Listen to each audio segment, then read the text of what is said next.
നമസ്കാരം. Middle east വാർത്തകളിലേക്ക് സ്വാഗതം. ആദ്യം പ്രധാന വാർത്തകളിലേക്ക്. ഇന്ധനവില വർധനവ് തടയാൻ കേന്ദ്ര സർക്കാർ. പെട്രോളിന്റെ എക്സൈസ് ഡ്യൂട്ടി 10 രൂപ കുറച്ചു. ഡീസലിന്റെ എക്സൈസ് തീരുവ ഒഴിവാക്കി. ലോക്ഡൌൺ ഇല്ലെന്നും പ്രചരണം തെറ്റെന്നും കേന്ദ്രം. ഡോളറിനെതിരെ രൂപയുടെ മൂല്യം വീണ്ടും ഇടിഞ്ഞു. ഇറാന്റെ ഊർജ്ജ കേന്ദ്രങ്ങൾ 10 ദിവസത്തേക്ക് ആക്രമിക്കില്ല എന്ന് ഡൊണാൾഡ് ട്രംപ്. പ്രതികരിക്കാതെ ഇറാൻ. രാജ്യത്തെ വാണിജ്യ വിമാനങ്ങളിൽ പാർലമെന്ററി സമിതി നടത്തിയ പരിശോധനാ റിപ്പോർട്ട് പുറത്ത്. പകുതിയോളം വിമാനങ്ങളിൽ ഗുരുതര സാങ്കേതിക തകരാറെന്ന് കണ്ടെത്തൽ. 754-ൽ 377 വിമാനങ്ങൾക്ക് സാങ്കേതിക പ്രശ്നങ്ങൾ. കൂടുതൽ തകരാർ കണ്ടെത്തിയത് ഇൻഡിഗോയിൽ. കരുത്തുകൂട്ടാൻ ഇന്ത്യൻ സേന. 2,38,000 കോടിയുടെ വമ്പൻ പ്രതിരോധ കരാറിന് കേന്ദ്രാനുമതി. കരവ്യോമസേനകൾക്ക് പുതിയ ആയുധങ്ങൾ വാങ്ങും. S-400 മിസൈലുകൾ വാങ്ങാനും കരാർ.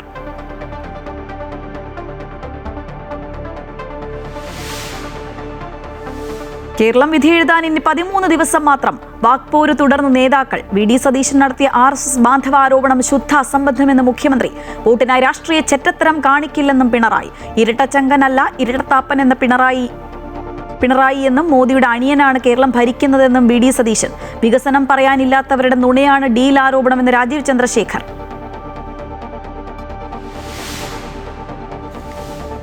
IPL 19ാം സീസൺ നാളെ തുടക്കം. ഉദ്ഘാടന മത്സരത്തിൽ റോയൽ ചലഞ്ചേഴ്സ് ബംഗളൂരു സൺറൈസേഴ്സ് ഹൈദരാബാദിനെ നേരിടും. മത്സരം രാത്രി 7:30 മുതൽ.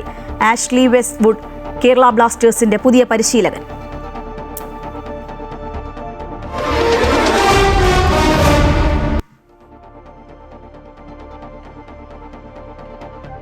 രാജ്യത്ത് ഇന്ധനവില വർധനവ് നേരിടാൻ നടപടിയുമായി കേന്ദ്ര സർക്കാർ. എക്സൈസ് തീരുവ വെട്ടിക്കുറച്ചു. പെട്രോളിന്റെ എക്സൈസ് തീരുവ 10 രൂപ കുറച്ചു. ഇതിലൂടെ വിപണിയിൽ പെട്രോളിന്റെയും ഡീസലിന്റെയും വില പിടിച്ചു നിർത്താനാകുമെന്ന് കേന്ദ്ര പെട്രോളിയം വകുപ്പ് മന്ത്രി ഹർദീപ് സിംഗ് പുരി വ്യക്തമാക്കി. പശ്ചിമേഷ്യൻ സംഘർഷത്തെ തുടർന്ന് ഇന്ധനവില ഉയരുന്ന സാഹചര്യത്തിലാണ് കേന്ദ്ര സർക്കാരിന്റെ നടപടി. പെട്രോളിന്റെയും ഡീസലിന്റെയും എക്സൈസ് തീരുവ വെട്ടിക്കുറച്ചത് ഇന്ധന കമ്പനികൾക്ക് ആശ്വാസമാകും. പെട്രോളിന് ലിറ്ററിന് 13-ൽ നിന്ന് 3 രൂപയായി കുറച്ചു. ഡീസലിന്റെ എക്സൈസ് തീരുവ പൂർണ്ണമായും ഒഴിവാക്കി. കേന്ദ്ര സർക്കാർ നടപടിയിലൂടെ രാജ്യത്ത് ഇന്ധനവില പിടിച്ചു നിർത്താൻ സാധിക്കുമെന്ന് കേന്ദ്ര പെട്രോളിയം വകുപ്പ് മന്ത്രി ഹർദീപ് സിംഗ് പുരി എക്സിൽ കുറിച്ചു. ഒരു മാസത്തിനിടെ ക്രൂഡ് ഓയിൽ വില $70 നിന്ന് $122 ഉയർന്നിട്ടുണ്ടെന്നും അദ്ദേഹം വ്യക്തമാക്കി. രാജ്യത്ത് ഇന്ധന വില വർധനവുണ്ടാകരുതെന്ന പ്രധാനമന്ത്രി നരേന്ദ്രമോദിയുടെ തീരുമാനത്തിന്റെ ഭാഗമായാണ് നടപടിയെന്നും ഇന്ധനക്ഷാമം ഉണ്ടാകാതിരിക്കാനുള്ള മുൻകരുതൽ സ്വീകരിച്ചിട്ടുണ്ടെന്നും ധനമന്ത്രി നിർമ്മല സീതാരാമൻ പറഞ്ഞു.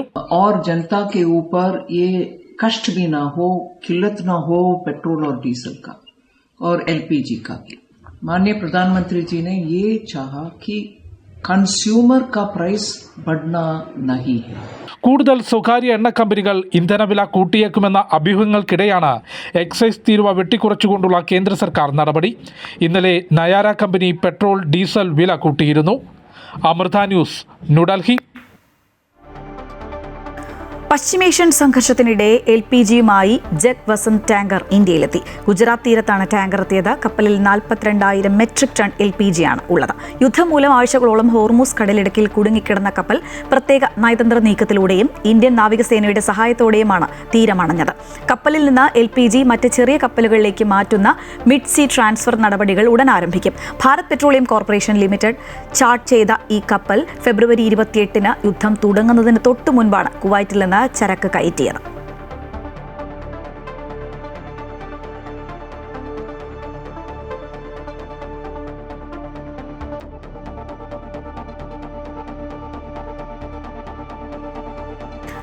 പശ്ചിമേഷ്യൻ സംഘർഷം ഉയർത്തുന്ന വെല്ലുവിളികൾ ടീം ഇന്ത്യയായി പ്രതിരോധിക്കണമെന്ന് പ്രധാനമന്ത്രി നരേന്ദ്രമോദി. 60 ദിവസത്തെ എണ്ണ സ്റ്റോക്ക് രാജ്യത്തുണ്ടെന്നും മുഖ്യമന്ത്രിമാരുമായുള്ള യോഗത്തിൽ പ്രധാനമന്ത്രി വ്യക്തമാക്കി. LPG വിതരണത്തിൽ സംസ്ഥാനങ്ങൾ പ്രത്യേക ശ്രദ്ധ നൽകണമെന്നും യോഗത്തിൽ അദ്ദേഹം നിർദ്ദേശിച്ചു. ഇറാൻ ഗവൺമെന്റിന്റെ അഭ്യർത്ഥന പ്രകാരം ഇറാന്റെ ഊർജ്ജ നിലയങ്ങൾക്കെതിരായ ആക്രമണം 10 ദിവസത്തേക്ക് നിർത്തിവെക്കുകയാണെന്ന് US പ്രസിഡന്റ് ഡൊണാൾഡ് ട്രംപ്. ടെഹ്റാനുമായുള്ള ചർച്ചകൾ വളരെ നന്നായി നടക്കുന്നുണ്ട് എന്നും ട്രംപ് പറഞ്ഞു. ഇറാൻ ഗവൺമെന്റ് അഭ്യർത്ഥന പ്രകാരം 2026 ഏപ്രിൽ 6 വരെ ഊർജ്ജ പ്ലാന്റ് നശിപ്പിക്കുന്നത് താൽക്കാലികമായി നിർത്തുന്നു എന്നാണ് ട്രംപ് ട്രൂത്ത് സോഷ്യലിൽ പങ്കുവച്ചത്. പശ്ചിമേഷ്യൻ സംഘർഷത്തിൽ വലിയ ആശ്വാസം പകരുന്ന ഈ നീക്കം സമാധാന ചർച്ചകളിൽ പുരോഗതിയുണ്ടെന്ന സൂചന നൽകുന്നു. ചർച്ചകൾ നടന്നുകൊണ്ടിരിക്കുകയാണ്. വ്യാജ വാർത്താമാധ്യമങ്ങളും മറ്റുള്ളവരും തെറ്റായ പ്രസ്താവനകൾ നടത്തിയിട്ടും അവ വളരെ നന്നായി നടക്കുന്നുണ്ടെന്നും വിശദീകരിക്കുന്നു. ഇറാന്റെ പ്രധാന എണ്ണ കേന്ദ്രമായ ഖാർഗ് ദ്വീപ് പിടിച്ചെടുക്കാൻ US സൈന്യത്തെ അയക്കുമെന്നും ഹോർമൂസ് പിടിച്ചെടുക്കുന്നതിനായി US മറീനുകളെ ഇറക്കുന്നതായും നേരത്തെ റിപ്പോർട്ടുകളുണ്ടായിരുന്നു. കടലിൽ യുദ്ധം ചെയ്യാൻ പ്രത്യേക വൈദഗ്ധ്യം നേടിയ സംഘമാണിത്. ഹോർമൂസ് തുറക്കാൻ 48 മണിക്കൂർ സമയമെന്ന അന്ത്യശാസനം ഇറാന് നൽകിയതിന് പിന്നാലെയാണ് ട്രംപ് അപ്രതീക്ഷിതമായി ആക്രമണത്തിന് ഇടവേള പ്രഖ്യാപിച്ചത്. ഇറാന്റെ ഊർജ്ജ കേന്ദ്രങ്ങൾക്ക് നേരെ ഏപ്രിൽ 6 വരെ ആക്രമണം നടത്തില്ലെന്ന് ഡൊണാൾഡ് ട്രംപ് പ്രഖ്യാപിച്ചു. നേരത്തെ 5 ദിവസമായിരുന്നു ആക്രമണത്തിന് ഇടവേള നൽകിയിരുന്നത്. അതേസമയം പശ്ചിമേഷ്യയിൽ സംഘർഷമുറുകുന്നതിനിടെ റഷ്യ ഇറാനിലേക്ക് ഡ്രോണുകൾ അയക്കുന്നതായി മാധ്യമവാർത്തകൾ പുറത്തുവന്നു. ഇതിനു പുറമെ ഭക്ഷണ സാധനങ്ങളും മരുന്നുകളും ഇന്റലിജൻസ് വിവരങ്ങളും റഷ്യ ഇറാന് കൈമാറുന്നുണ്ടെന്നാണ് റിപ്പോർട്ട്. എന്നാൽ ഈ റിപ്പോർട്ടുകൾ റഷ്യൻ വക്താവ് ദിമിത്രി പെസ്കോവ് നിഷേധിച്ചു.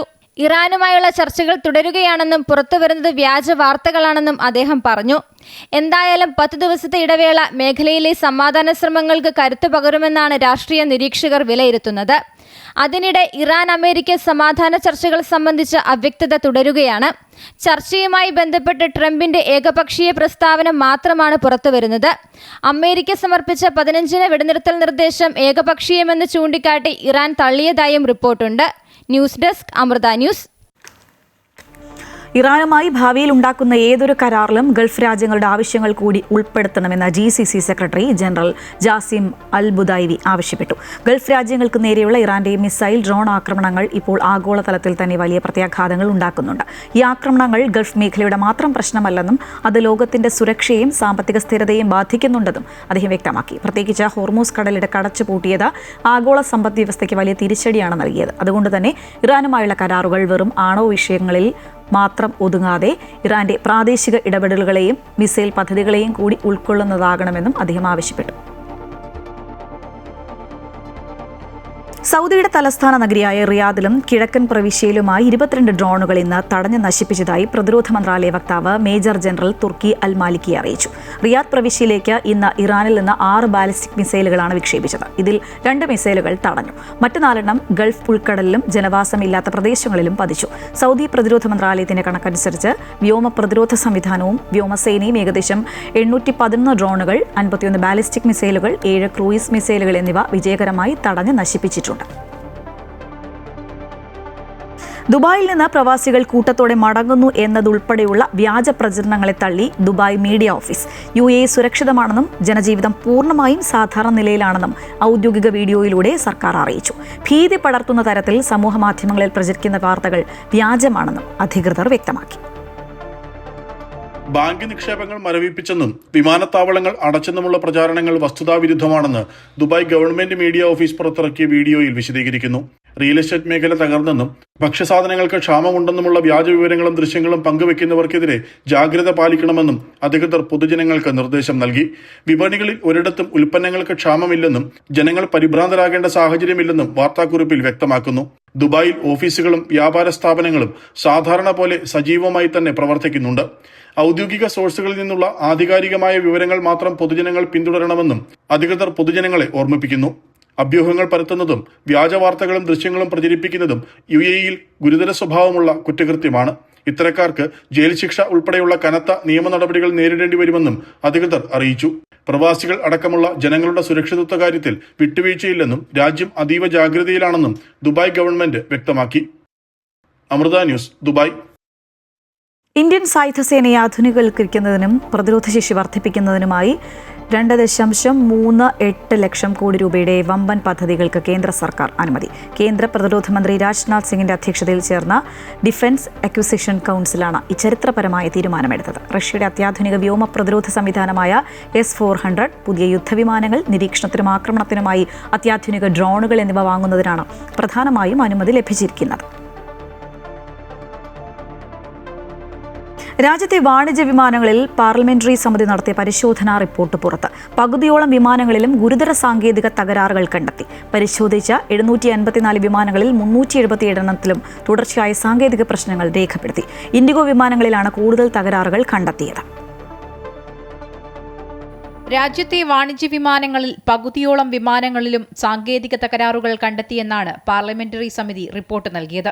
പരിശോധിച്ച 754 വിമാനങ്ങളിൽ 377 എണ്ണത്തിലും തുടർച്ചയായ സാങ്കേതിക പ്രശ്നങ്ങൾ രേഖപ്പെടുത്തിയിട്ടുണ്ട്. ഏറ്റവും കൂടുതൽ വിമാനങ്ങൾ പരിശോധിച്ചതും തകരാറുകൾ കണ്ടെത്തിയതും ഇൻഡിഗോ എയർലൈൻസിന്റെ വിമാനങ്ങളിലാണ്. ഇൻഡിഗോയുടെ 405 വിമാനങ്ങൾ പരിശോധിച്ചതിൽ 148 എണ്ണത്തിലും തകരാറുകൾ കണ്ടെത്തി. എയർ ഇന്ത്യയുടെ 166 വിമാനങ്ങളിൽ 137 എണ്ണത്തിലും സാങ്കേതിക പ്രശ്നങ്ങൾ കണ്ടെത്തിയിട്ടുണ്ട്. എയർ ഇന്ത്യ എക്സ്പ്രസിന്റെ 54 വിമാനങ്ങളിലും തകരാറുകൾ രേഖപ്പെടുത്തി. പൈലറ്റുമാരുടെ പരിശീലനത്തിലെ അപര്യാപ്തതയും ജീവനക്കാരുടെ ഡ്യൂട്ടി സമയപരിധി ലംഘനവും ഗുരുതര പ്രശ്നങ്ങളായി സമിതി ചൂണ്ടിക്കാട്ടി. സുരക്ഷാ മാനദണ്ഡങ്ങൾ പാലിക്കുന്നുണ്ടെന്ന് ഉറപ്പുവരുത്തണമെന്നും പാർലമെന്ററി സമിതി റിപ്പോർട്ടിൽ ചൂണ്ടിക്കാട്ടിയിട്ടുണ്ട്. അമൃത ന്യൂസ്, ന്യൂഡൽഹി. മൈജി മലയാളീസ് മാൻഡേറ്റ് സമർപ്പിക്കുന്നത് മൈജിയാണ് ഫ്യൂച്ചർ.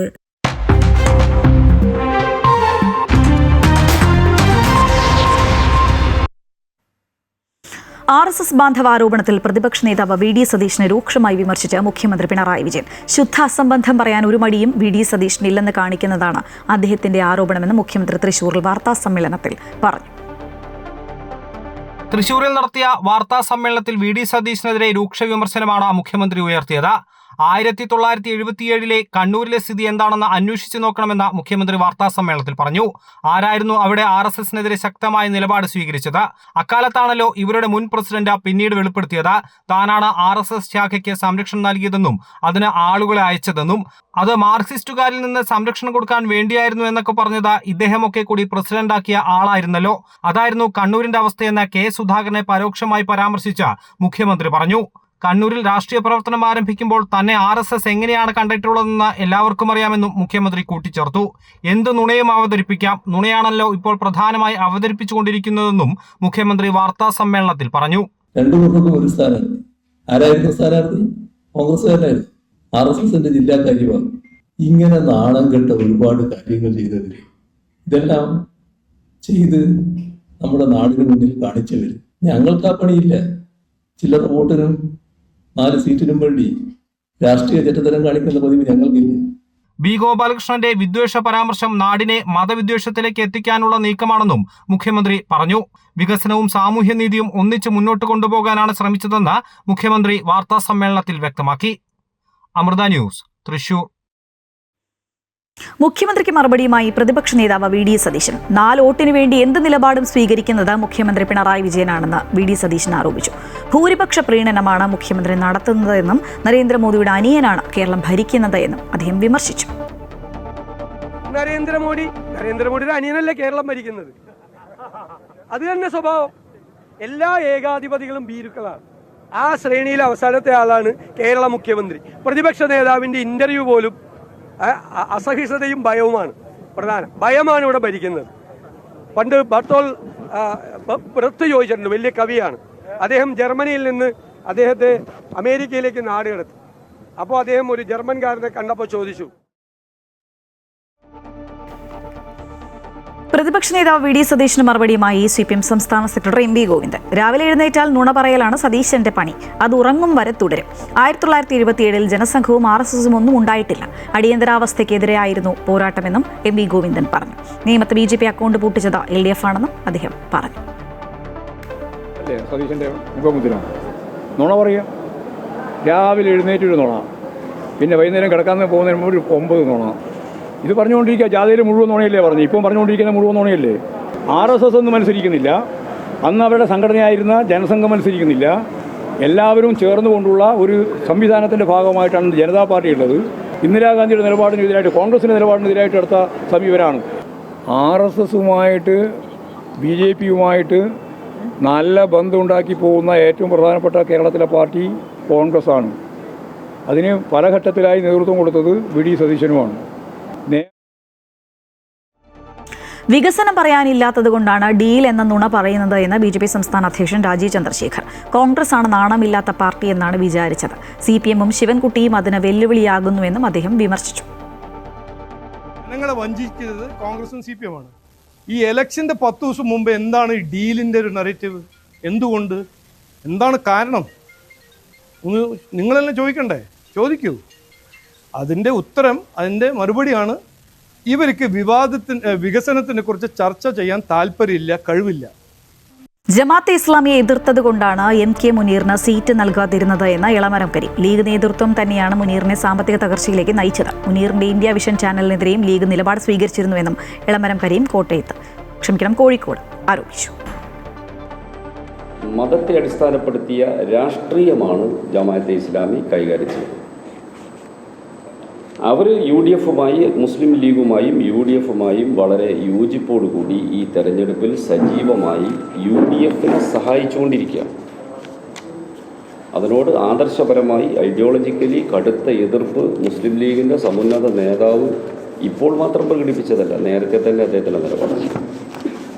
അങ്ങനെയുള്ള ഒരാളെ സ്ഥാനാർത്ഥിയായി വരാൻ പാടില്ലെന്ന് ആരാണ് വിലക്കിയത് എന്ന് നിങ്ങളും അന്വേഷിക്കണം. ഇളമരം കരീമിന് മറുപടിയുമായി MK മുനീർ എത്തി. ആരുടെയെങ്കിലും താൽപര്യത്തിനനുസരിച്ച് സ്ഥാനാർത്ഥികളെ തീരുമാനിക്കുന്ന പാർട്ടിയല്ല ലീഗ്. ജമാഅത്തെ ഇസ്ലാമി വിചാരിച്ചാൽ തന്നെ മാറ്റി നിർത്താൻ കഴിയില്ലെന്നും മുനീർ പറഞ്ഞു. ജമാഅത്തെ ഇസ്ലാമി വിചാരിച്ചാൽ എന്നെപ്പോലെയുള്ള ഒരു എത്രയോ കാലമായി പാർട്ടിയിൽ നിൽക്കുന്ന ഒരാളെ അവർ വിചാരിച്ചിട്ടാണ് മാറ്റിയത് എന്ന് പറയുന്നത് അത് എനിക്ക് ക്ഷീണമല്ലേ, പാർട്ടിക്കും ക്ഷീണമല്ലേ. ഏത് ചെകുത്താനെയും കൂട്ടുപിടിച്ച് അധികാരത്തിൽ കയറുമെന്ന EMSന്റെ നയമാണ് പിണറായി വിജയനുമെന്ന് മുസ്ലിം ലീഗ് സംസ്ഥാന ജനറൽ സെക്രട്ടറി PMA സലാം. BJPക്ക് പാർലമെന്റ് അംഗത്തെ നൽകിയത് CPM ആണ്. വേങ്ങര, മഞ്ചേശ്വരം മണ്ഡലങ്ങളിൽ CPM SDPI സഹകരണമുണ്ട്. പ്രതിഭയ്ക്കെതിരെയുള്ള പരാമർശം തെറ്റായിപ്പോയെന്ന് ആദ്യം പറഞ്ഞത് മുസ്ലിം ലീഗാണെന്നും അദ്ദേഹം പറഞ്ഞു. പണ്ട് EMS പറഞ്ഞ പോലെ ഏത് ചെകുത്താനെ കൂട്ടുപിടിച്ചിട്ടെങ്കിലും അധികാരത്തിലെത്തുക, ആ നയമാണ് മാർക്സിസ്റ്റ് പാർട്ടി സ്വീകരിച്ചിട്ടുള്ളത്. BJPക്ക് കേരളത്തിൽ നിന്ന് ഒരു MP ഉണ്ടാക്കി കൊടുത്തു. BJPക്കെതിരെയുള്ള സകലമാന കേസുകളും ഇല്ലാതാക്കി. സഖാവ് പിണറായി വിജയൻ ആദ്യം നിയമസഭയിലെത്തിയത് ജനസംഘത്തിന്റെ പിന്തുണയോടുകൂടിയാണ്. എല്ലാവർക്കും അറിയുന്ന ചരിത്രം. അവിടെ മുതൽ ഇങ്ങോട്ട് ദീർഘകാലം അവസരത്തിനനുസരിച്ച് സഖ്യങ്ങൾ ഉണ്ടാക്കിയിട്ടുണ്ട്.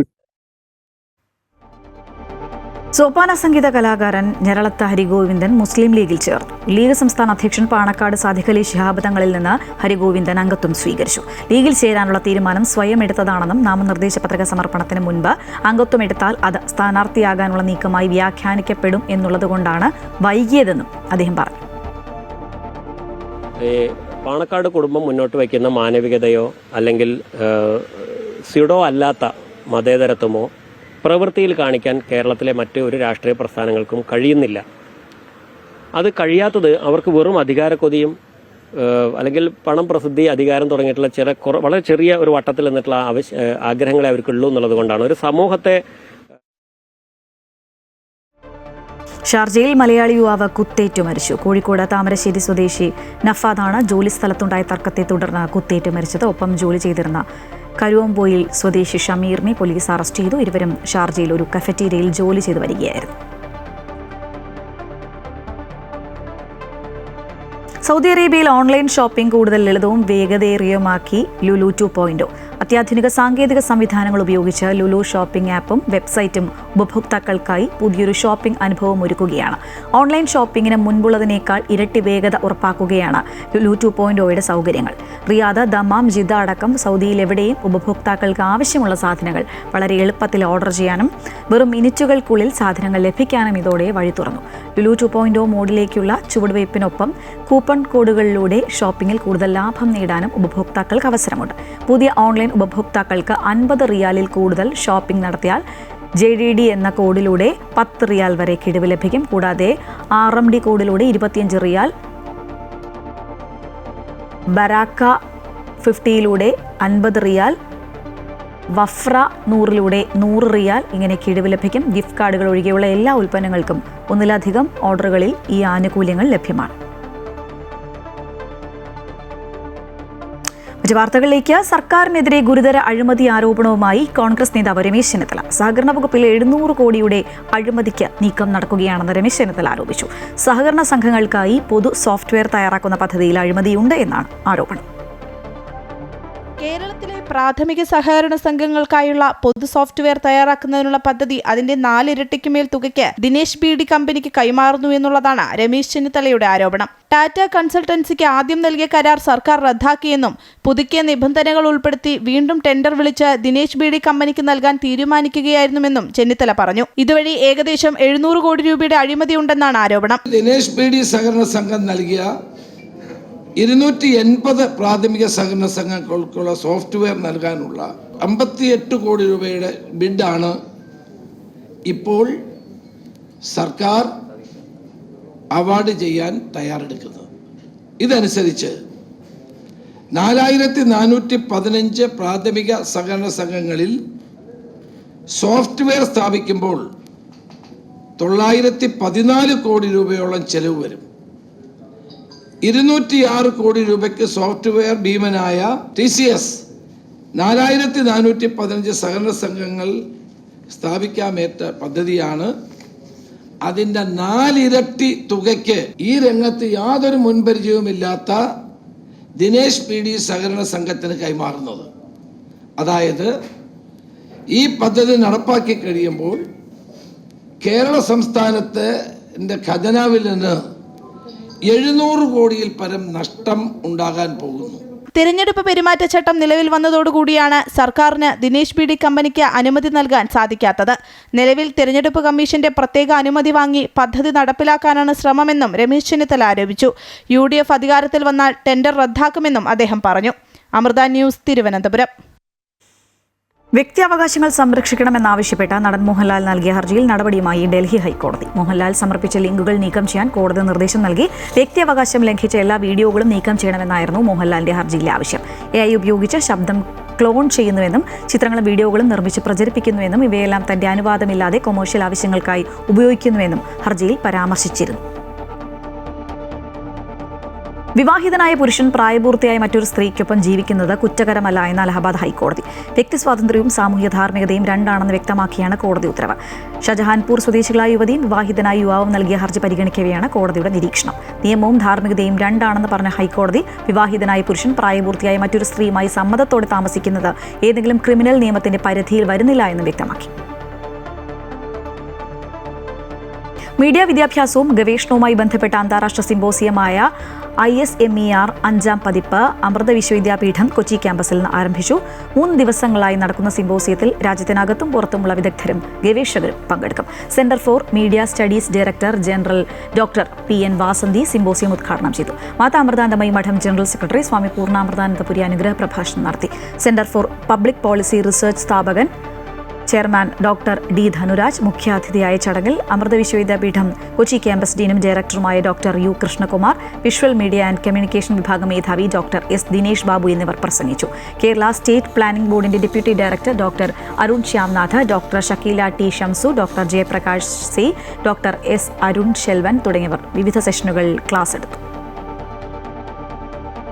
കൊടുങ്ങല്ലൂർ ഭരണിക്കിടെ ഉറഞ്ഞുതുള്ളിയ വിദേശ വനിത. ആ ദൃശ്യങ്ങൾ സമൂഹമാധ്യമങ്ങളിൽ വൈറലായതോടെ ലോകത്തിന്റെ ശ്രദ്ധ പിടിച്ചുപറ്റി സ്പെയിനിൽ നിന്നുള്ള നിത്യശ്രീ പൗള സെഗാറ. ഭാരതീയ സംസ്കാരത്തെയും ആത്മീയതയെയും ആഴത്തിലറിയാനുള്ള അവരുടെ യാത്ര തുടങ്ങുന്നത് സദ്ഗുരു ശ്രീമാതാ അമൃതാനന്ദമയി ദേവിയെ കണ്ടുമുട്ടിയ നിമിഷം മുതലാണ്. നിത്യശ്രീ എന്ന പേരും അമ്മ നൽകിയ അനുഗ്രഹമാണ്. കൊടുങ്ങല്ലൂർ ഭരണി വീഡിയോയിൽ പകർത്താനായി എത്തിയ നിത്യശ്രീ പൗള സെഗാറ. ഭരണി ചടങ്ങുകൾക്കിടെ ശരീരത്തിൽ ശക്തിയാവേശം അനുഭവപ്പെട്ടതോടെ ഉറഞ്ഞു തുള്ളുകയും പിന്നീട് തറയിൽ വിരിച്ച ചെമ്പട്ടിൽ വീണ് ഉരുളുകയും ചെയ്ത ദൃശ്യങ്ങൾ സമൂഹ മാധ്യമങ്ങളിലൂടെ ലോകമെങ്ങും വൈറലായി.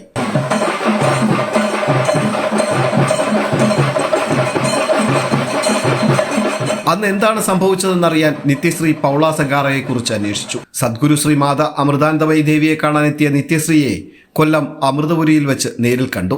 അന്നത്തെ സംഭവങ്ങളെക്കുറിച്ച് നിത്യശ്രീ പൗള സെഗാറ പറഞ്ഞത് ഇങ്ങനെ: കൊടുങ്ങല്ലൂർ ചടങ്ങുകൾ ക്യാമറയിൽ പകർത്തിക്കൊണ്ടിരിക്കെ ഉള്ളിലൂടെ ഒരു ശക്തി ശരീരം മുഴുവൻ പടരുന്നതായി അനുഭവപ്പെട്ടു.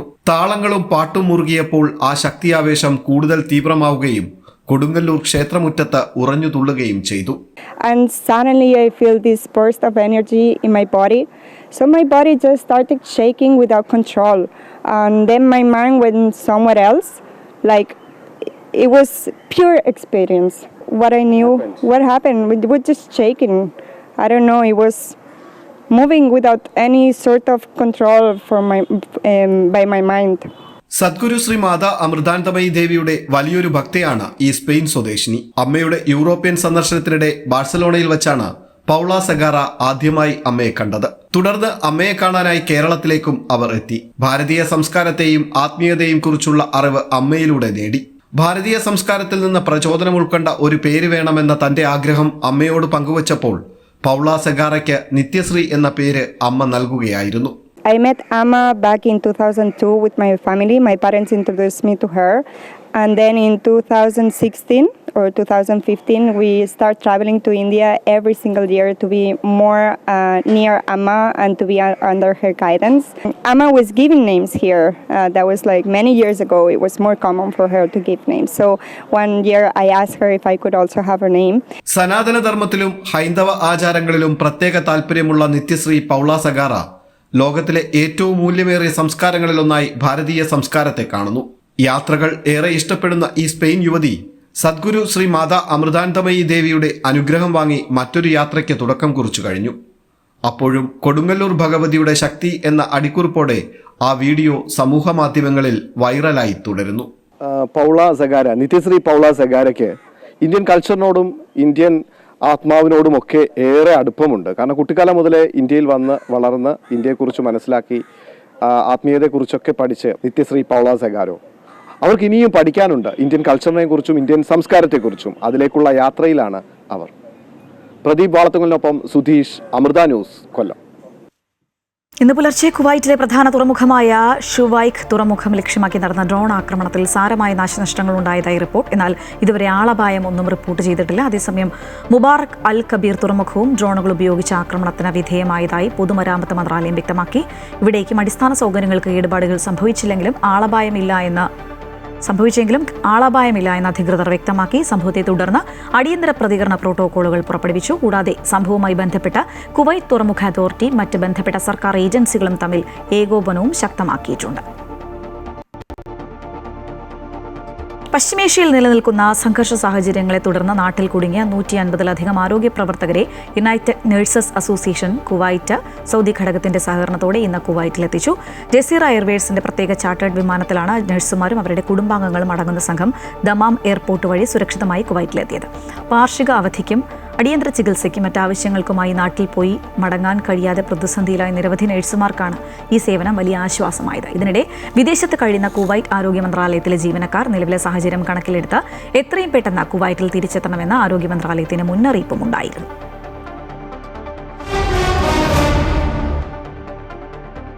ഇന്ത്യൻ പ്രീമിയർ ലീഗ് 19ാം സീസൺ നാളെ തുടക്കം. ഉദ്ഘാടന മത്സരത്തിൽ ചിന്നസ്വാമി സ്റ്റേഡിയത്തിൽ നിലവിലെ ചാമ്പ്യന്മാരായ റോയൽ ചലഞ്ചേഴ്സ് ബംഗളൂരു സൺറൈസേഴ്സ് ഹൈദരാബാദിനെ നേരിടും. രാത്രി 7:30 മുതലാണ് മത്സരം ആരംഭിക്കുന്നത്. ഇത്തവണ ഉദ്ഘാടന ചടങ്ങ് ഉണ്ടാകില്ല.